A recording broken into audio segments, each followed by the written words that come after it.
So today I got to sit down with my good friend Jess. I've worked with her for about 9 months now, and really this was the first time we got to sit down and talk about something that's very important to her. And I'm so happy and very excited to share something with you guys that, I know was so difficult for her to share with me. And so I'm just so grateful that she was willing to sit down and talk to me about her story. This is something that has such a powerful impact, and I know it can help a lot of people, and I hope you guys find, something in this that can help you. Hopefully it inspires you to open up to somebody in your life, a loved one, a friend, family, and really tell them the story that you want so badly to tell, but you're not necessarily comfortable doing so. I promise not everybody's gonna open their arms and accept you, but the people who do, that's gonna last forever, and that's gonna make a big difference in your life. And I'm so grateful that she sat down with me today. She told me something super powerful. So for anybody going through a similar situation, I know you can get something out of this, to see her strength, to see her wisdom, and just to listen to somebody who's been through it. And that's really what this is all about. I really do mean, I want this to be a deeper meeting. I want everybody who comes here to feel comfortable, to feel loved, and to feel open enough to discuss the things that are really so hard to talk about. So with that said, I'd like you guys to look at this episode with open arms and open hearts, and to really share love. And you can leave comments, you can share this with your friends, you can just do anything to show your love and support for Jess, because she's such an amazing person, so strong, and she's been through so much. And it means a lot when somebody opens their heart to you, and they feel that love and support back. So I appreciate you guys so much. I hope you enjoy this. I know I did, and it was so amazing. We got cut a little bit short because she had to go and run AFP right now, our one of our work responsibilities. But I'm gonna have her back on because there's so much more that I know we can get into. And this was just a little bit. This was just the tip of the iceberg, So without further ado, let me introduce you guys to Jessica Diaz. All right. We probably have like 10 minutes at this point, so we'll just get something done real quick. That works. Hello, everybody. Hello. This is Jess. I work with Jess and Jeff, the ghost, who just knocked down my entire setup. So I figure, since we only have 12 minutes. 12 minutes. We'll just do something really quick. Basically, I want to start with your story. Oh, jeez. Yeah. Let's go back to the day it all began. Christmas Eve, 1995. So, fast forward to the part that matters. Let's get it started. We'll see, because I know that this is something that probably has shaped a lot of who you are today. And, it's one of those traumatic events that unless you've gone through something like that, you can never understand. So, can you just start off with, with what happened with your dad? Yeah, so I was 13 turning 14. It was probably about a month before my birthday. He committed suicide. He wasn't living with us. My parents were divorced for about 2 years or so. They were 11 when I got divorced. The worst part was it was one of my favorite nights of my whole life. It was one of my 8th grade dances, and it was great. Had so much fun. And my cousin picked me up. And I was like, this is weird. Went home. My sister was there, sister's boyfriend, my aunt, my cousin, my mom. And I was like, this is really weird. And they're like, we have something to tell you. And I was like, okay. And then at that moment, this kind of like I knew who I was going to be for my whole life. They told me, and I sat there. Naturally, I cried a little bit, but I was like, is my sister okay? Is she okay? She ran out of the house. She wanted to leave. Wouldn't let that happen. Refused to tell her why. I was like, whatever you do, don't tell her why. She's 4 years older than me. Ever since that moment, I knew I was going to protect her for life, and I refused to tell her how or what or why. But I sat my mom, my aunt down, and I was like, tell me what happened. And then I made, oddly, everybody scrambled eggs. I just kind of did that. Wow. And then after that, it was kind of just getting used to it. But so you kind of became the caretaker of the family? Yeah. Wow. was like that. At the funeral, was my whole family there. But one of the moments that also shaped me was at the wake. We went in. I was 12 or 13 at the time, and my mom came and cried, and fell on me. She literally collapsed onto me, and I was holding her up at the wake. So it was like one of those moments where you keep the family together. I mean, and this is the first time that we're ever sitting down to talk about it. So, you know, it's like I'm feeling it on a deep level because it's like I knew it happened, but I didn't know, you know, the circumstances. So, what did that really do to you, though? Like, how did it feel to have to be the caretaker? Like, did it bother you? Was it a good thing for you? I've never really thought about it. It was always just happened. Honestly, I didn't realize it until maybe a year or two ago. I was like, wow, that's actually who I am. It's so interesting because you were so young. Yeah. You know, usually the youngest is the one baby getting taken care of. So. Yeah. So my sister actually didn't know how for a year or so, and then I finally was like, okay, maybe she needs to know. But she still doesn't. You said she doesn't know the reason as for. None of us know the reason. That's the thing. There was no note. The only note was that his 401k would go to the two of us, and that was about it. It was on a post-it note. Wow. He was living in my grandparents' house. Was 2 houses down from where my aunt lives. My whole family grew up in the same neighborhood, and he usually goes over to my aunt's house for dinner sometimes because it was just him in the house and didn't come home one day and a couple of days and kind of figured it out. But it was Friday the 13th, so like. Wow. Normally, most people, the anniversaries comes around that once a year, but everybody, the news is like, it's Friday the 13th, it's this and that. It's a little triggering, but. Yeah. I gotcha. Yeah. So, were you guys close at that point? Very close. So you would see him often and hang out? They were divorced, so it was kind of like the timeshare thing, so that he was a realtor, so whenever he found time, but yeah, he was one of my best friends growing up. Wow. And so it's like, I mean, that had to be hard for you, you know, maybe even in comparison to everybody else. But so like that night when you found out and you had to like take care of everybody, like what made you think like, all right, like I'm gonna take care. I didn't. That's the thing. You just did it. I just did it. And have you like noticed throughout your life that you've become? I just do it automatically. Yeah. Wow. Like in situations where people are hurting, you put your stuff to the side. It's all perspective. Wow. It's my problems mean little to what's going on right now. It's amazing. Yeah. But it makes you just think about other people. So I realize I've grown close to a lot of friends that struggle, a lot of people. It's just you go from your experiences. And have you delved into anything in terms of like depression, suicide, any of the mental health issues, and like have you kind of tried to understand it more? Have you looked at it in a different perspective? Or? Yes and no. I'm also one of those people, which I realized I've gotten from his personality, is I'm very closed off. I don't like to think about things. I'll just bottle them up, blah blah blah. But you can only do it for so long. Wow.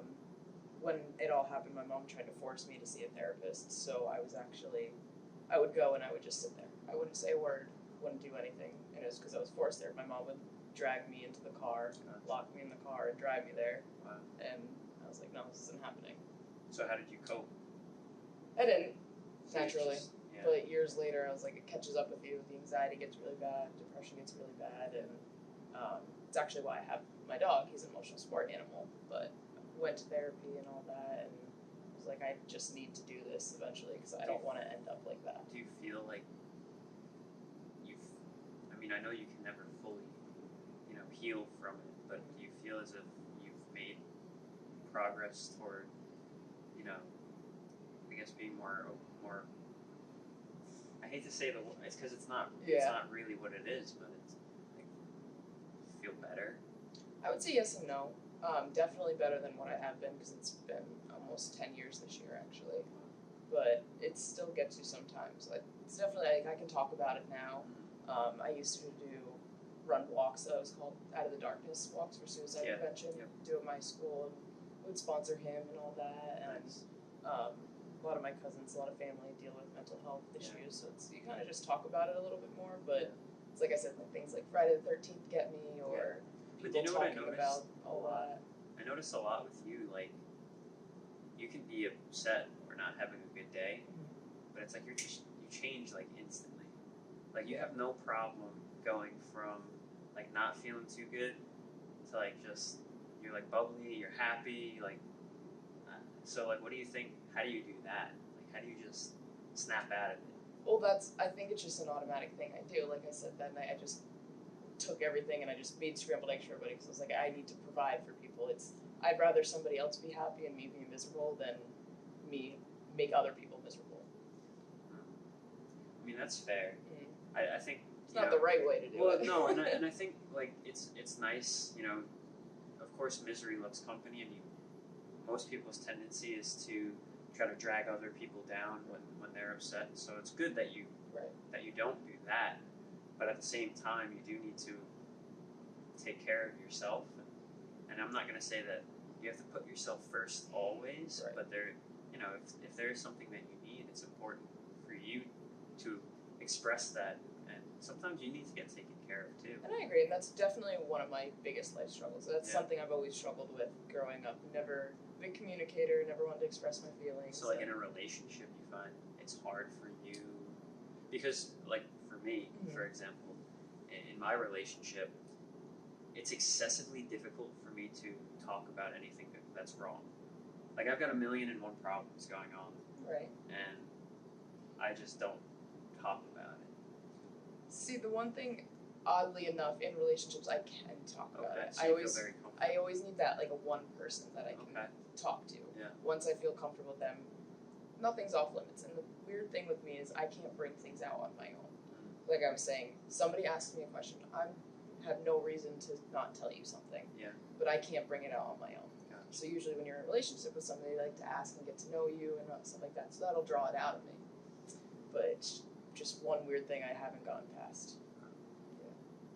So then, I mean, I know, like, the thing about a story like this is you would think that it's a defining point, and it is a defining point in your life, but at the same time, like, you talk to Jess, and it's never like, oh, Jess is sad, and her dad died, and, you know, it's like, you're Jess. Well, I like to grow from it. It's one of the biggest things is struggles will only make you stronger. That's one thing I've always lived by. Yeah. I've struggled through school sometimes, but here I am getting my master's degree for free. Friendships, I've stuck with the friends that mean to me the most. Good. My family members, we all struggle, but we're still the closest family anybody's ever met. You have to go through things in order to get through life. And so, like, what would you say, like, let's say somebody was here, right, and they had a similar situation to what you have gone through. Like, what would you tell them to maybe help them get through, or to give them some kind of, you know, I don't know, some kind of direction? As everybody tells everybody, and I wanted to punch everybody in the face who told me this at first, it takes time. Yeah. It will take time, but you won't realize it until later. It's taken me 10 years now to be able to talk about this, but in my opinion, not everybody believes that everything happens for a reason. Right. I'm not saying that that's a reason that should have happened, but I wouldn't be where I am today because of it. I wouldn't have gone out of my way to go move up to Maine and find a state that has my heart now. Yeah. I wouldn't be doing all these things. I wouldn't have played softball for as long as I wanted. All those things I did because of that. Yeah. So. Now, do you live by that? Do you live by everything happens for a reason? Yes and no, to an extent. So, what's the other half of it to you? What do you mean? So, like, if everything happens for a reason, right? That kind of means that it's like if it's gonna happen, it's gonna happen, and we can't control. So not entirely. Okay. It's like some things will happen, and if they do happen, it's more of a learn from it than it's gonna happen for a reason. You know what's amazing? You know, like, we never sat down to Nope. to talk about anything, Nope. and it's just like words of wisdom. Yeah. So that's awesome. It's all in there, just never comes out. You gotta let it out. You know, I think it's like you have so much that you can share and bring for people. Like, you can become like a foundation for people. You know, because that's your nature, just to be a caretaker and a caregiver, to be people's support and their rock. It's like, that's really a powerful skill, you know? But that's like saying you and your communication and your wisdom, it's not like something you go out and brag about. No, I'm not bragging, but I'm trying to do it. Yeah, that's true. You know what I mean? It's like, Right. it's just everybody that you meet, like whether you want them to or not. Like if you let the conversation go to a place like we're letting it go to, right? You sit down to talk to them, they'll feel it. Yeah. You don't have to sit there and tell them like, I have lots of wisdom. Right. I know a lot about a lot of stuff. Like you just start talking, and like it's mesmerizing, right? To sit there and just to listen to you talk about it, especially because I've known you for 9-ish months, a long time, you know, especially since we spend upwards of 60 hours a week the whole week together. And it's like, not once would I have expected it. Yeah. You know? That's like anybody, it's a first impression. It's when you first meet somebody, you don't know their whole story. It's so interesting because I didn't have a first impression of you. You keep saying that. It was weird though. Like most of the time when I meet somebody, it's like there are a few different things that can happen. It's like I'll meet you and I'll instantly be like, all right, this person is not like I'm not gonna You're spend not gonna mesh well, right? enough amount of time with them because, and it's not because they're bad people necessarily. It's just because they're you don't not flow. Right. You know, you gotta vibe with people. Right. You need to have the same kind of energy, goals, and aspirations. Like, and then there are other people who like instantly I'm like, I want to fucking be with that person all day, every day. You know. And then there are also people who like say one thing, do another, and that's really off-putting. And then there are people who like, you know, say one thing and do another in a good way, and those people are like, that's intriguing. But you, it's just like, Jess. I don't know anything about Jess. Like, you really were closed off for a long time. And I actually feel like just recently our relationship has gotten better. And that's what it takes time for me too. Yeah. It's like when I first met all of you guys, and I don't really talk about much, but now it's like, this is what I did on the weekend, and this is why, and like all this. It just takes time for me. I've really enjoyed it. I'm happy that you have. I'm happy that you have. And I don't know what time we got now, Jess. 4:32. All right. But it was nice. Thanks for having me. Yeah, I mean, I gotta figure out like I'll cut some things, I'll make some things fun, and then I'll post some things, and then I'll be back again. I think we're gonna have to have you back again because that was just like a little snippet. That went by really fast. It did, I know. It's fun to really do it, you know. And I think, you know, if I can end on this, it's just such a beautiful thing to be able to sit down and tell your story and have other people like look at it, and they can get something from it. Like you have no idea, and I just posted to Instagram and to YouTube and everything until you think like, oh, it's just a video out there. Right. But it's like the amount of reach that you can have and the significance that you can have in someone's life. Like there are people going through something like this right now who might find it, and just a little bit of like who you are and the fact that you're strong enough to open up and like talk about it really might make a significant difference. I hope so. In their life. You less than anything. 0.05.